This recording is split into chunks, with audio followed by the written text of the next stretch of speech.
शेवटचा प्रश्न आहे, 1 मे केसेस करणार का? आणि 1500 रुपयाची आपण घोषणा शिंदे साहेबांनीच केलेली आहे, 2100 रुपये करणार, तर ते 2100 रुपये या आर्थिक वर्षात आपण करणार का पुढच्या आर्थिक वर्षात करणार?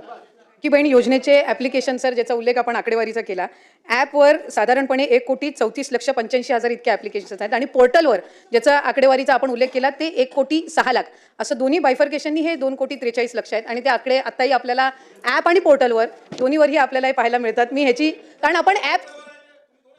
आपण रजिस्ट्रेशन करताना ज्यांना ॲप सोयीस्कर पडतो त्यांना ॲप, ज्यांना पोर्टल सोयीस्कर पडतो त्यांना पोर्टल, अशा पद्धतीने आपण दिलेला आहे. मी साहेब या संदर्भातली आपल्याला सविस्तर माहिती ही त्या ठिकाणी ठेवते आणि त्याच्यामुळे लाभार्थ्यांची संख्या ही व्यवस्थित रजिस्टर्ड पद्धतीने आहे. दुसरी महत्त्वाची गोष्ट म्हणजे जी काही रिकव्हरीची प्रक्रिया आहे, ज्या सरकारी कर्मचाऱ्यांनी त्या ठिकाणी लाभ घेतलेला आहे ती 2 महिन्याच्या आत पूर्ण केली जाईल.